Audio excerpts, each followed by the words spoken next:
La paix du Seigneur Jésus-Christ, chers frères bien-aimés et sœurs bien-aimées, la paix du Seigneur Jésus-Christ. Je bénis l'Éternel pour ce moment qu'il m'a accordé de pouvoir donc faire cette vidéo afin que nous puissions avoir une parole d'encouragement. Pourquoi je dis cela? Parce qu'effectivement, on se trouve dans des jours délicats et beaucoup ne prennent pas parfois ces alertes au sérieux.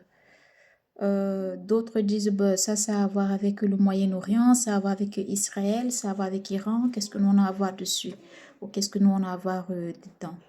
J'aimerais juste informer donc ceux qui pensent ainsi de faire très attention. Pourquoi? Parce que le système dans lequel nous vivons, c'est un système bien sûr qui est dirigé par l'ONU.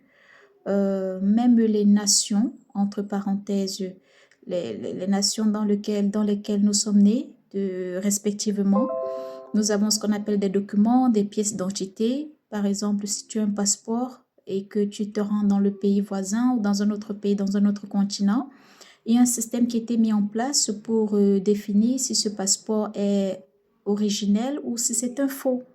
Donc, c'est pour nous faire comprendre que, en effet, il y a un système qui règne dans ce monde.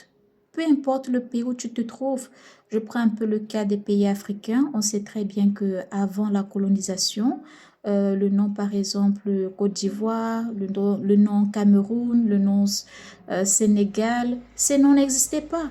Mais aujourd'hui, ces noms existent parce que selon l'histoire, on sait très bien qu'il y a eu le partage de l'Afrique et aussi bien sûr le système qui a été mis en place et dans bien d'autres pays aussi, des pays ont été nommés et un système a été établi pour que ainsi ça fonctionne, le système dans lequel nous sommes aujourd'hui. Et des documents nous ont été attribués, des identités nous ont été attribuées et je suis un peu surprise quand j'entends certaines personnes dire ah ben peu importe ce qui se passe au Moyen-Orient, ça n'a rien à voir avec mon pays. Je dis non, il faut faire très attention parce que le système dans lequel tu es, même le système de ton pays, dépend en effet de l'ONU. Les documents que tu as, comment ça fonctionne même au niveau du système bancaire, ça dépend en effet de l'ONU. Et nous savons très bien que l'ONU et aussi l'État d'Israël ont été fondés presque pendant la même année. D'accord? La même année aussi de la création de l'État d'Israël. Et c'est très important parce que c'est Israël et les guerres qui se passent au Moyen-Orient, c'est au-dessus de ce que nous pouvons comprendre sur le plan physique. C'est aussi sur un plan spirituel. C'est le centre de l'humanité. Et c'est pour ça donc que tout ce qui se passe, bien sûr, avec la nation d'Israël, a un très grand impact à niveau mondial. Et imaginez-vous que nous savons que ce qui se passe entre Israël et l'Iran, c'est en train aussi d'attirer l'attention des cinq pays permanents de l'ONU, ceux qui font partie du Conseil de sécurité. Moi, je dis toujours ceci, ça ne sert à rien de trop se focaliser sur les 193 membres ou sur les 10 membres. Non, il faut se focaliser sur comment est-ce que se comportent ceux qui ont le droit de veto. Parce qu'en réalité, ce sont ceux qui règnent, ce sont ceux qui ont le droit de dire oui ou non. Ce sont ceux qui ont le pouvoir sur la base du système qui administre les vies de chaque citoyen sur la planète Terre. Pourquoi? Parce que c'est où se prend les décisions. Les autres, entre parenthèses, bien sûr, je veux dire avec tout respect bien sûr, pas pour me moquer, mais dans une certaine réalité, ça ne sert à rien de pouvoir me casser la tête pour pouvoir apporter une, une, une idée, une solution, et après si elle est révoquée, ça veut dire que j'ai pas vraiment d'indépendance, j'ai pas vraiment de liberté parce qu'il y a un pouvoir supérieur au-dessus de moi et aussi bien sûr qui administre le pays dans lequel je vis. C'est pour ça parfois en ce qui concerne les élections présidentielles dans certains pays, d'autres ne votent même pas pour ceux qui ont déjà compris comment est-ce que ça fonctionne. Parce que si les présidents étaient parfaits, il n'y aurait pas eu de déception et de changement de président de temps en temps. Parce qu'en réalité, l'ordre vient d'en haut.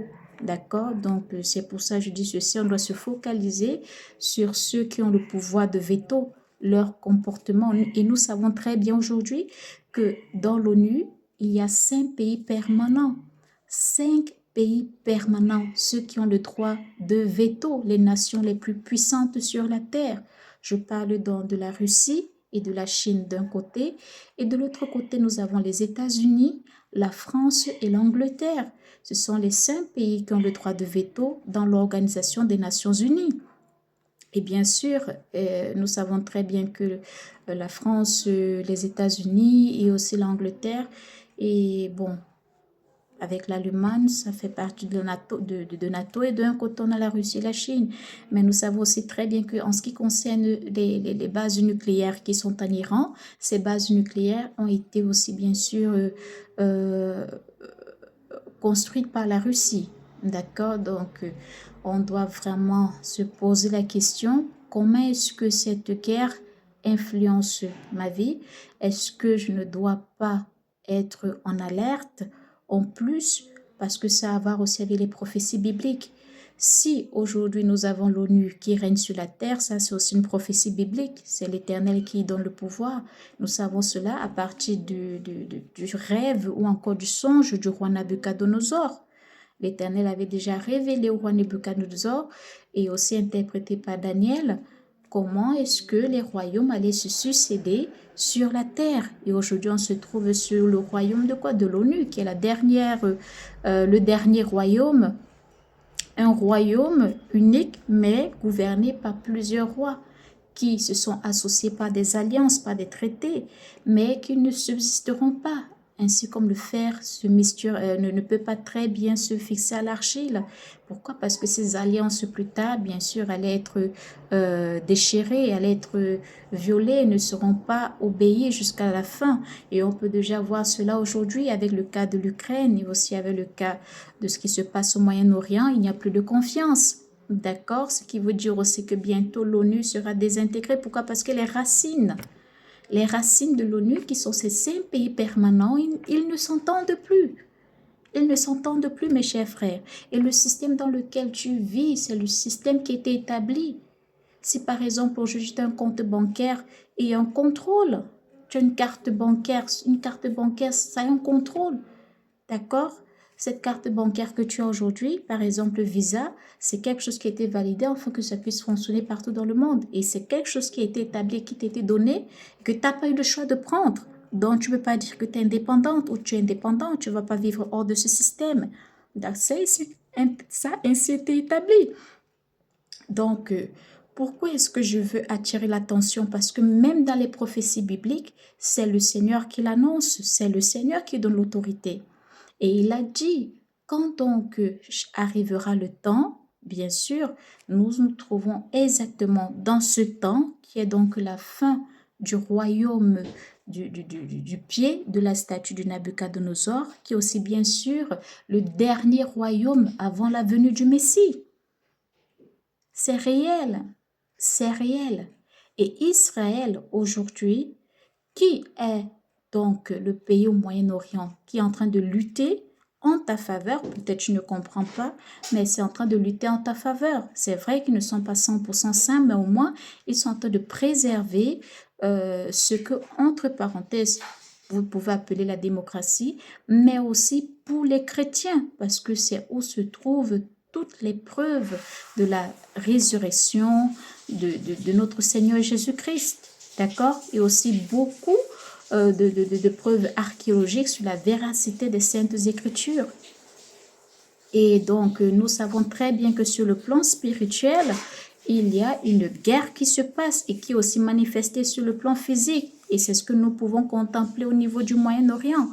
Donc, ne crois pas que tu es hors ou encore que ce sujet ne te concerne pas. Au contraire, tu devais être tu devais faire très attention. Pourquoi? Parce que ça, c'est un grand signe sur la venue du Messie en ce qui concerne l'enlèvement de l'Église. Quand Israël perdra ses forces, je peux vous garantir, mes chers frères bien-aimés, en ce qui concerne les Saintes Écritures, c'est aussi la fin de l'ère de la grâce, parce que ce sera ce qu'on appelle le début de la tribulation de Jacob. Et l'enlèvement de l'Église doit se passer. C'est un événement prophétisé, c'est un événement réel. Beaucoup de personnes ont du mal à croire, mais c'est simple, regarde-toi, regarde ta personne. Est-ce que toi, tu as été créé avec l'euro? As-tu été créé avec le franc, le franco? As-tu été créé avec le dollar? As-tu été créé avec le franc CFA? As-tu été créé avec le Chili?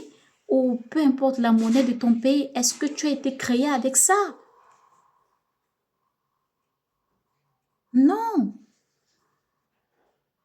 Est-ce que tu étais là avant que les nations soient sur la terre?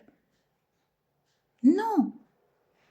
Et l'Éternel qui a créé toutes choses, qui est au-dessus de toutes choses, a établi une certaine chronologie des événements.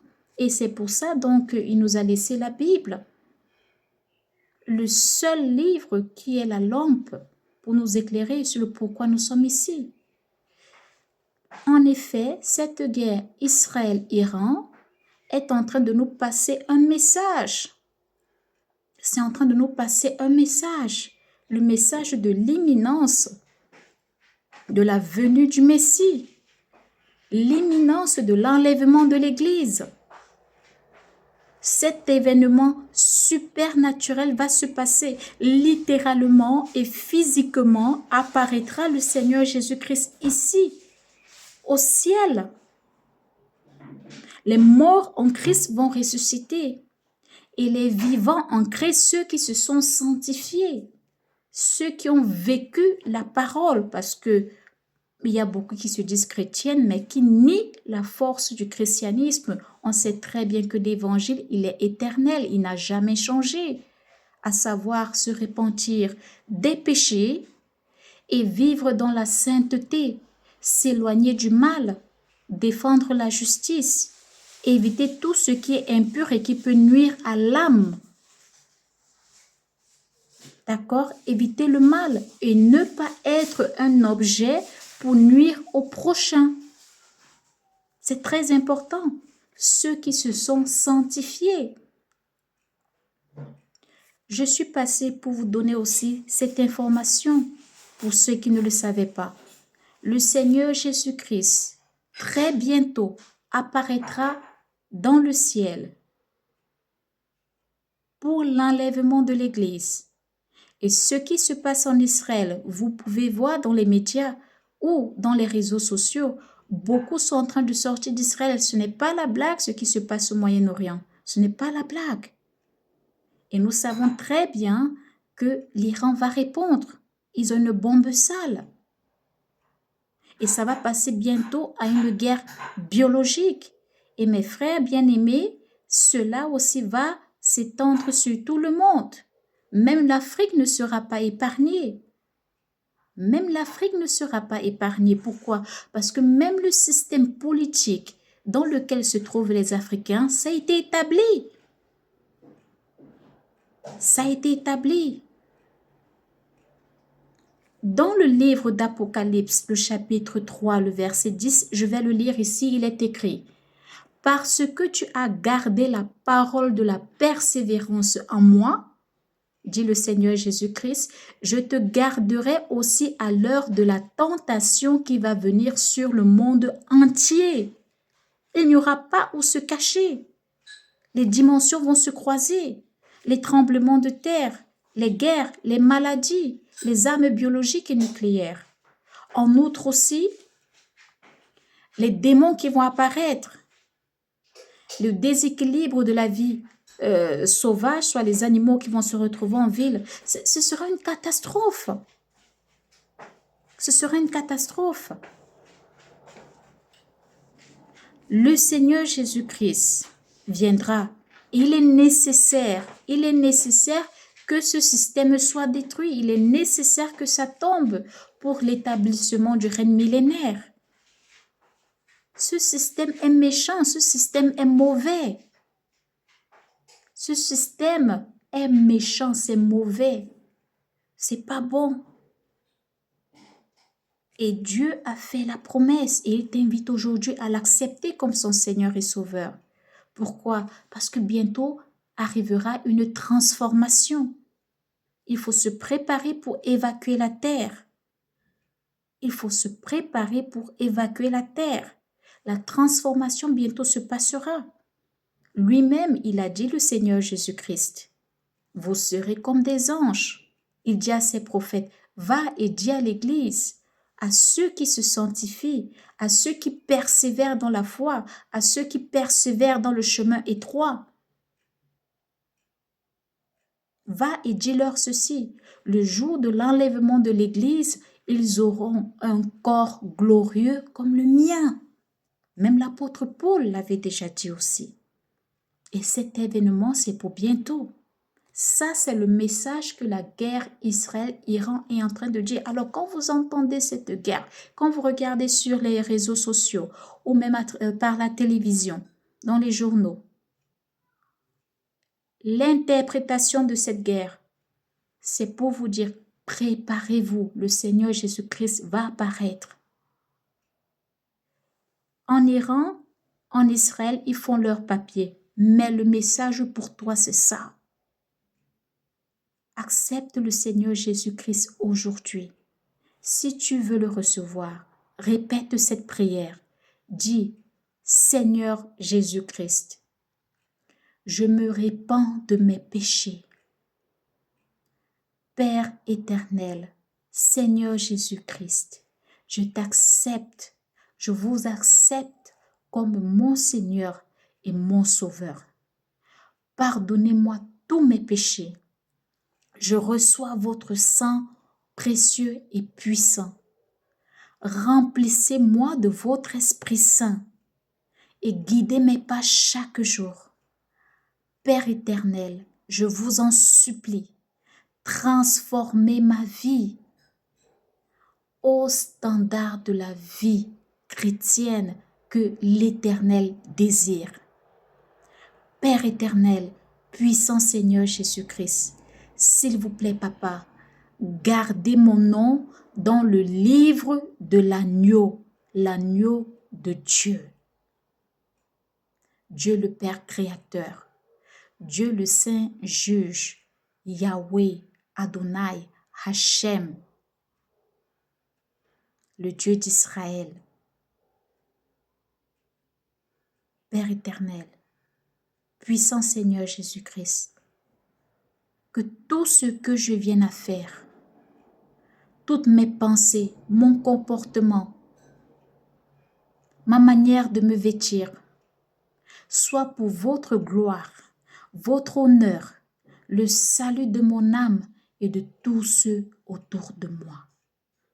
Père éternel, c'est ma prière en ce jour. Et je vous en prie, Papa, humblement, écoutez ma prière. Aujourd'hui, je suis né de nouveau. Amen.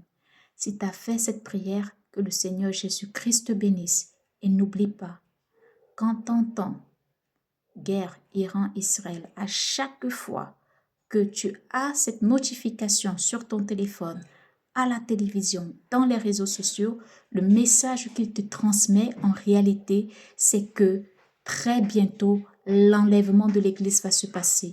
Le Seigneur Jésus-Christ, littéralement, physiquement, va paraître là, au ciel, pour l'enlèvement de ceux qui se sont sanctifiés en Jésus-Christ. Shalom.